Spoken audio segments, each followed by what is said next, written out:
from the KTN News Center in the nation's capital, Nairobi, this last day of February 2021. This Sunday, we look forward to an imminent constitutional referendum via the Building Bridges Initiative, following the overwhelming support of the BBI bill by county assemblies. From this coming week, proponents of the BBI process will be moving across the country to drum up support for the draft bill, which now goes to Parliament. This, as Deputy President William Ruto says that he will not be leading a no campaign and that his focus is firmly on the 2022 presidential race. Today, we train our cameras on the end game 2022 as political formations continue to get clearer by the day. Welcome to Inside Politics, Kenya's premier Sunday morning political broadcast, where, as always, we dissect the biggest political and policy issues in the Republic and seek to make sense of it all for you. I am Ben Kitile. I shall be introducing my panel shortly, but let's get right into it. ODM party leader Raila Odinga has dismissed claims that he is pushing for the Building Bridges initiative to ascend to the presidency. Odinga saying that Kenyans will make the final decision on Uhuru Kenyatta's successor in the polls scheduled for August next year. On Thursday, President Uhuru Kenyatta and Odinga met with several political party figureheads at State House, Nairobi, to discuss plans to roll out countrywide campaigns for the BBI in what has been dubbed the Super 7 Alliance. KTN senior political reporter Patrick Amimo sought to dig up more information for us. Take a look. By Tuesday, the 24-county assembly threshold needed to propel the BBI draft bill to Parliament and later a referendum had been passed. And at State House, Nairobi, President Uhuru Kenyatta held a 4-hour closed-door meeting with a section of the political leadership to discuss the next step in the BBI roadmap. The affirming voice has thundered across the Republic. Even though the Deputy President William Ruto had earlier attended a cabinet meeting at State House, he was conspicuously missing the BBI briefing. Kwa mafikira zangu ni kwamba ni mwenyekiti wa vyama fulani. Katika chama ya Jubilee mwenyekiti ni Mheshimiwa Rais Uhuru Kenyatta, ODM ni Mheshimiwa Raila. Whether he is guilty as accused of various acts of omission or commission, he must be sidelined. And the BBI starts putting the succession agenda on the home stretch. That Baringo Senator Gideon Moi was chosen to read the joint communique has raised eyebrows. Period of about 2.5 months, there is Gideon Moi virtually everywhere in the country, showing up the BBI. He's basically on a preparatory mission for a bigger role. About 2 years ago, President Uhuru Kenyatta told us that when I make my position on about the succession clear, it is going to shock the country. Sometimes someone doesn't have to put it in so many words. They say actions speak louder than words. 42 county assemblies have already transmitted the BBI draft bill to Parliament with indications that a referendum could be held by May. Nafikiria kabla ya mwisho wa mwezi tatu kama mambo yataenda bila matatizo yote na sioni matatizo ya kuweko, tunaweza kuwa tumemalizia. The State House meeting agreed to hold a joint consultative meeting next month to coincide with the 3rd anniversary of the famous handshake between Uhuru and Raila that birthed the BBI. The body language of leaders present equally attracted attention of political pundits. Raila's body language, as we said at State House, is the body language of somebody in a state of discomfort. He can see what is happening. He's a political animal.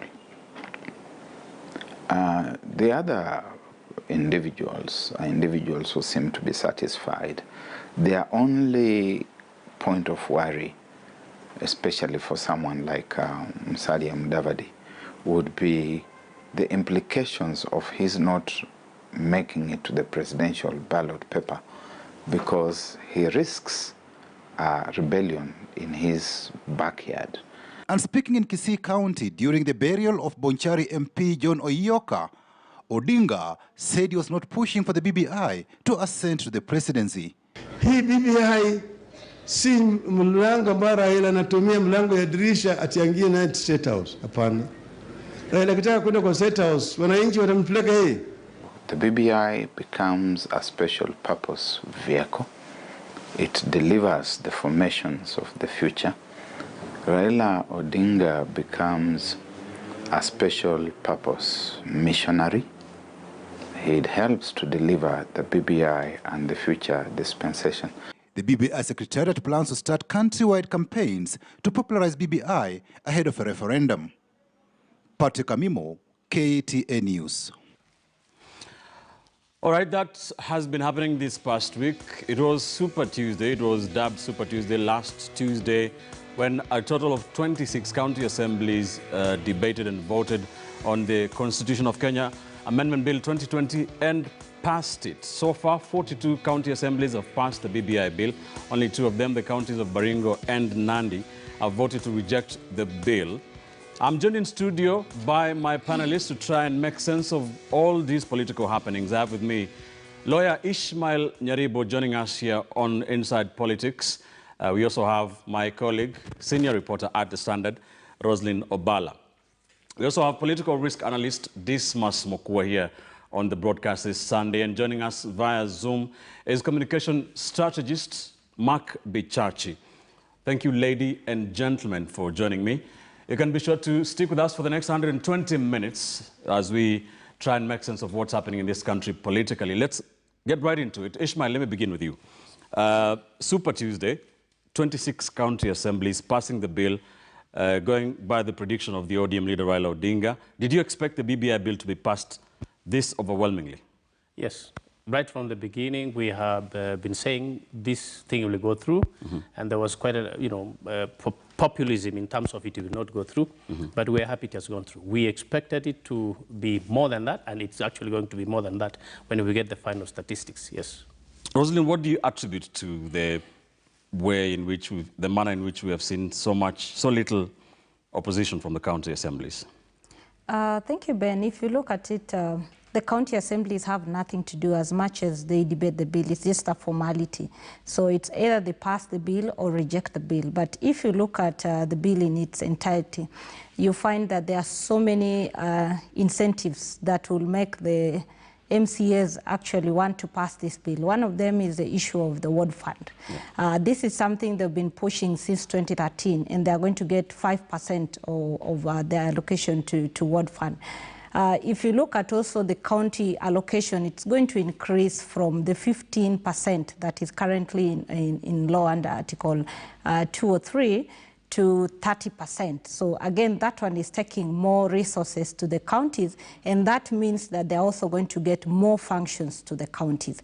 Another thing that if you look at that bill, there is also the issue that MCAs are actually going to be ministers in the counties, yes, where they're now going to be part of the cabinet. This has not been the case. Now, again, if you look at that bill, then it gives the MCAs more power for the first time to actually audit.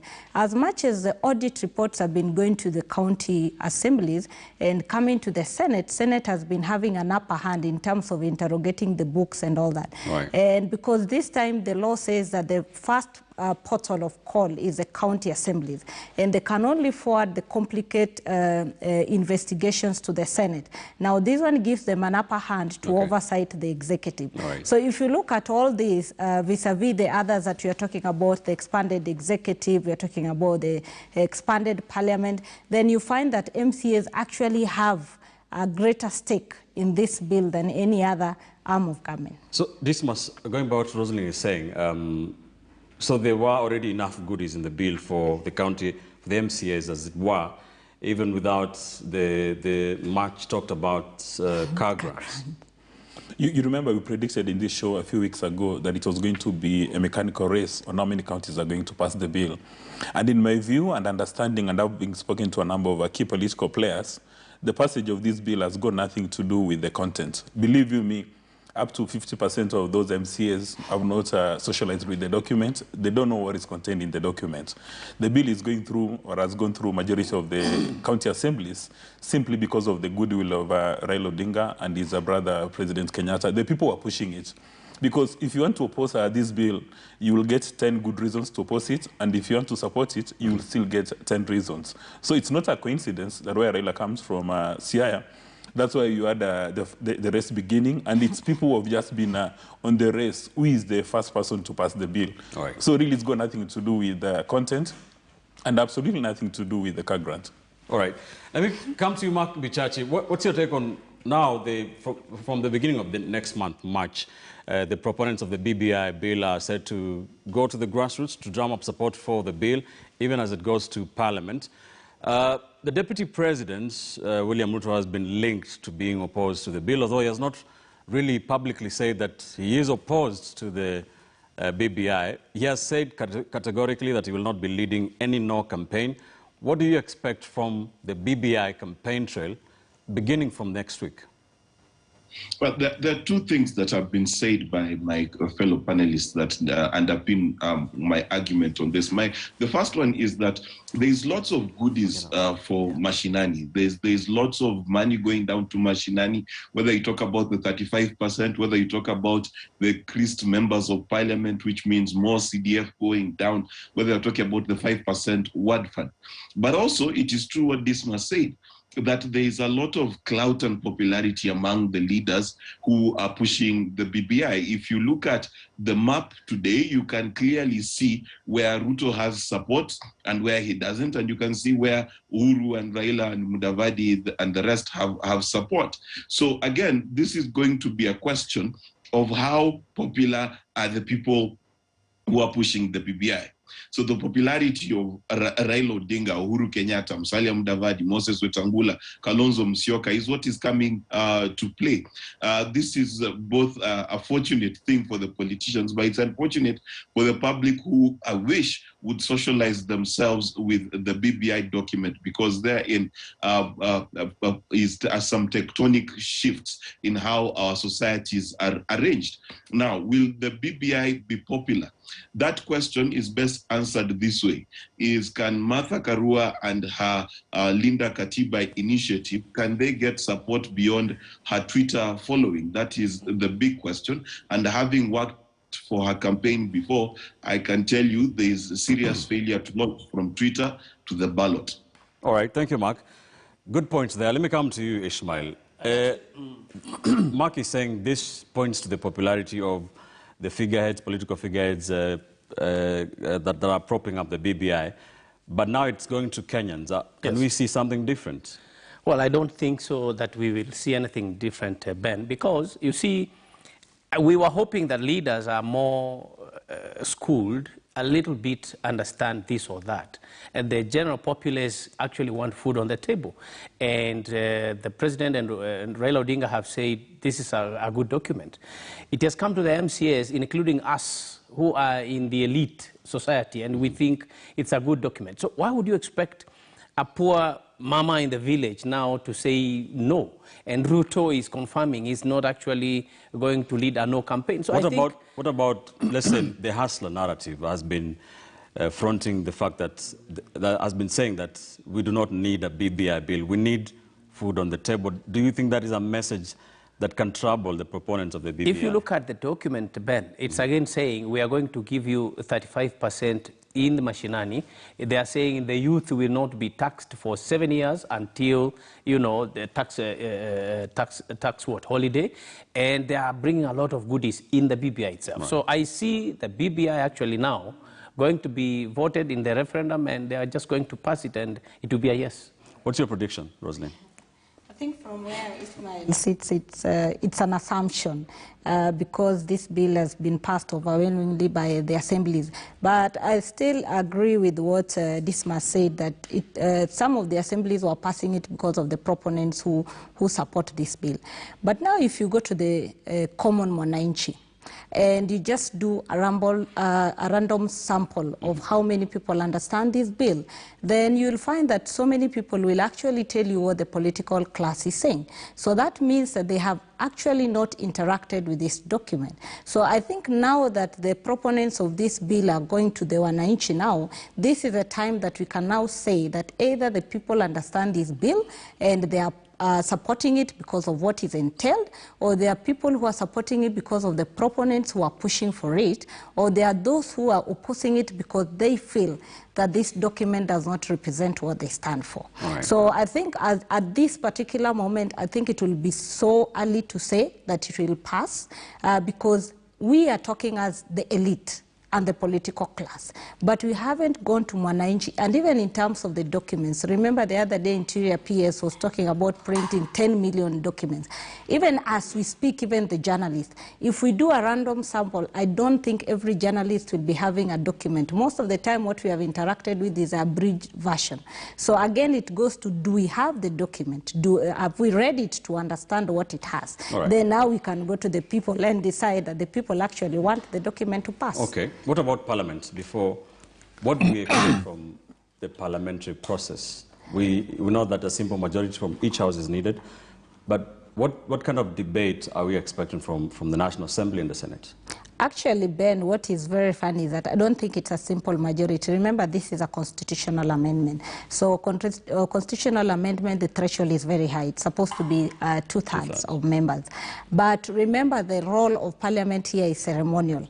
Whichever way, whichever house passes, whichever house rejects, it has nothing to do with parliament. So it's just a formality that it will go to parliament and then go for assent to the president and then go to the people. Now, in the event that Parliament votes against the document, then it will be a statement to the public that if Parliament can reject this document, then we need to relook at it. So whichever way they vote on it, if they support it, it will be a thumbs up for the proponents. If they reject it, it will be a statement. Now, this is a political process, Dismas. We saw on Friday a statement, was it on Friday? Yes, a statement by several party leaders, Musalia Mudavadi, Gideon Moi, Kalonzo Musyoka, the president at State House, Nairobi. We saw that statement being read by the KANU chairman, Baringo Senator Gideon Moi. Deputy President Ruto was there in an earlier cabinet meeting, but he was not on that group. What do you read from that photo session and statement? Well, there are many things to read from that statement, and beginning from where my panelists have left. Number one is the people who determine the outcome of politics in Kenya is the average Kenyan voter. And the average Kenyan voter is largely irrational and emotional. Whatever the party leaders tell him or her, that's what they do. So the gentlemen you saw standing outside the State House, the 7 gentlemen, when they tell Kenyans to jump, the average voter in Kenya will be asking how high. They have no capacity to start asking questions. Many people from the ODM side, they'll say, once Baba has gone through the document, I'm cool with it. A few weeks ago, there was a meeting in Sagana, and President Kenyatta read the Riot Act. And actually what happened from the counties in Sagana is a confirmation that this ASLA narrative has been dismantled. Because, previously we've been told that the deputy president has taken ground, and the ground has shifted in his favor. But one Sagana meeting collapses that thing. Now, the role of a deputy president... When you say that, are you putting in perspective the views of Mwananchi? Well, if the MCAs have got the heartbeat of Mwananchi, and we understand that the machinandi leaders, then during the public participation, the voters, Wanjiku would have told the MCA, if you vote yes for this, we are going to penalize you.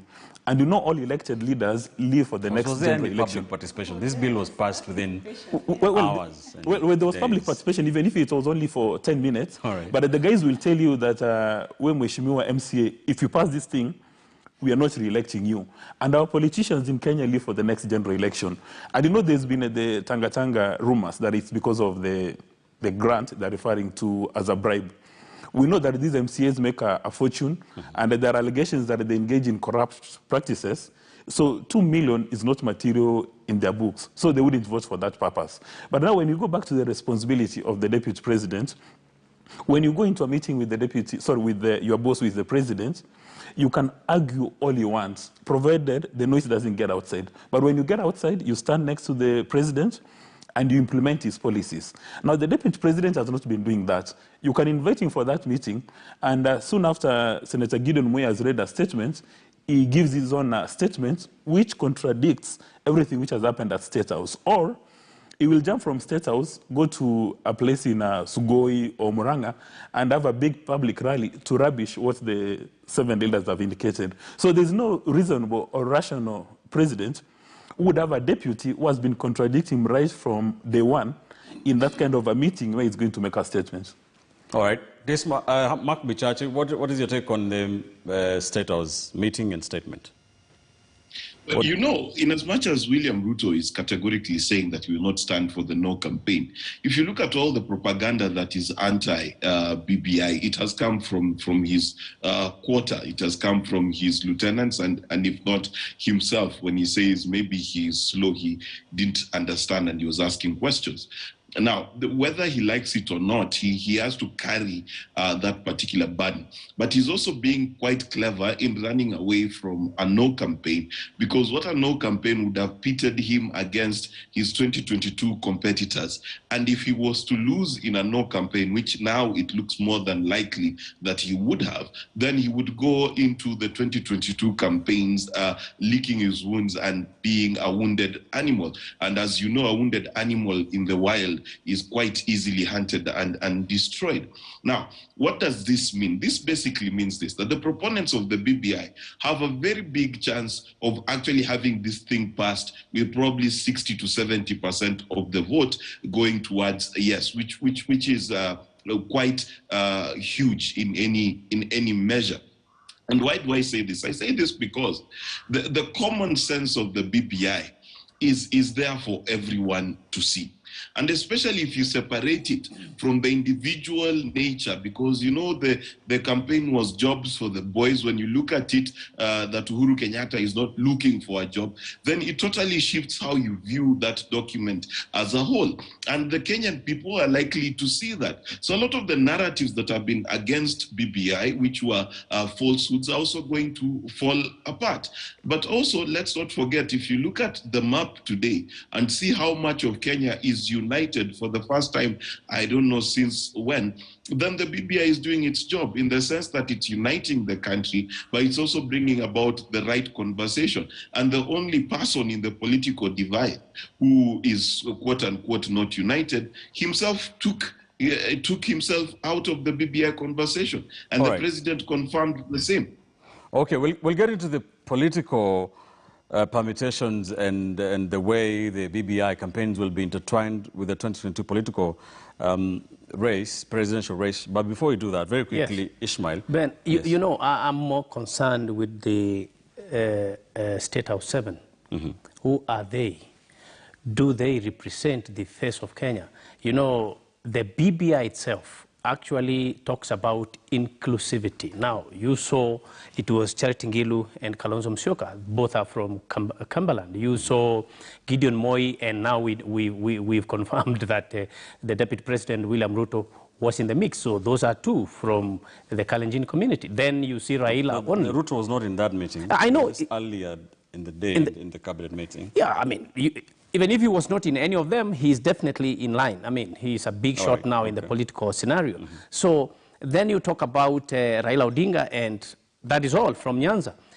When Kisii and Nyamira, for example, voted, and we have talked with the people on the ground, they did not vote necessarily because Raila told them to vote. They voted because they went behind Matiang'i, believing that Matiang'i is sitting on the big table. But you see now, when you go to the big 7, again, Kisii will be murmuring, why is we don't see anybody there representing us? What about Coast Province? I mean, we did not see Joho.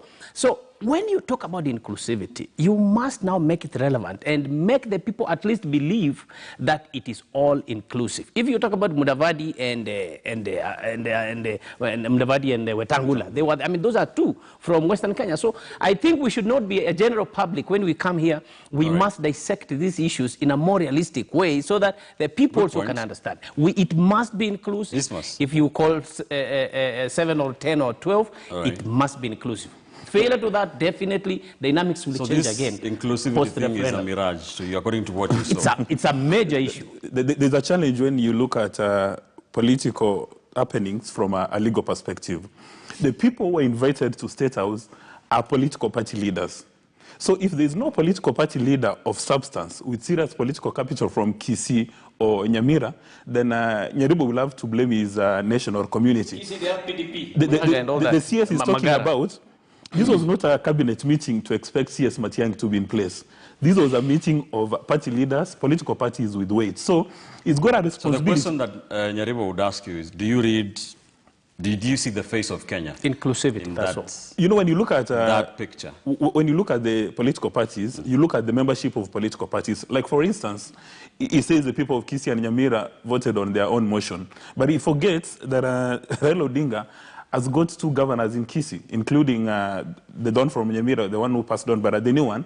Still, those county assemblies are controlled by largely ODM. So Raila Odinga going there, Raila Odinga did not go there to represent Kibera or Siaya. Musalia Mudavadi is not representing Vihiga. And Charity Ngilu is not representing Kitui. Those are political party leaders. So he has a challenge to go and ask his people to form serious political parties. Do you agree, Rosalind? I don't agree. I think we are losing the point, because if you look at the statement that came out from State House, they were talking about bringing the party leaders together so that they can journey together and unite this nation, so that we don't have a contested referendum, but a referendum that we have the leadership leading the way. And if you look at that statement, they talked about a joint leadership meeting that was going to bring the political leaders from the county and parliament and these leaders on March 9th, which coincides actually with the day we had the handshake, that is in 2018. So you can, if you look at the context and the body language of that meeting at State House, it was not a meeting of gentlemen who are dishing out positions. It was about a meeting of gentlemen and a lady that were going to channel the political process of the referendum starting this week. So I think we need to look at it in that context. Now, if we mix it with 2022 succession politics, then we are losing it, because we have to have the referendum or lose the referendum. Then now we can say, are we having the president and the deputy president, or are we now having a parliamentary system where we are having the prime minister, deputy prime ministers, and the rest? Then the conversation will be very different. All right. Have the final say on this, Mark Bichachi, and as you do that, as Rosalind is saying, if we have an uncontested referendum on the campaign trail, where does the Linda Katiba group come in? If there is no political, group leading an anti-BBI sentiment? Well, Martha is a politician. In fact, she's the party leader of NARC Kenya. She's a former Minister of Justice. So politically, the no side is represented in as much as that no is in the extreme minority if the 2013 results are anything to go by. But to answer Nyaribo's question, is the issue of the 7 leaders meeting was not a question of 7 tribal chiefs and kingpins meeting, in which case there would have been a big fight between Wetangula and Mudavadi because they are both Luhya. I think this is an issue, and it's actually quite a testament that if in the person of Raila Odinga, large swaths of the coast, parts of Rift Valley, parts of Western and in general, are represented in one man from one tribe. We are actually headed in the right direction. And if you ask, did I see the face of Kenya? Then I did. I saw the aspirations of Joho in Raila Odinga. I saw the aspirations of even Didimas Baraza of Jubilee from Western in Uhuru Kenyatta. So we are headed in the right direction, and even more. Remember, these people are united around an idea. That idea is the BBI document. It is actually something to behold that all these leaders, despite their presidential ambitions, despite the fights in NASA, united to actually push the BBI agenda forward. And that's the kind of conversation we want to have in this country. All right, let's take a quick commercial break here on Inside Politics. We're coming back to talk about the politics now, what some of my panelists are trying to run away from. We're coming back to discuss how that is linked to the BBI process and the BBI campaign that we're going to be seeing for the next few weeks by proponents of the process trying to drum up support for the document, because there is real fear that Kenyans have not interacted with the document and there could be some resistance on the ground. Don't go too far. We're back shortly.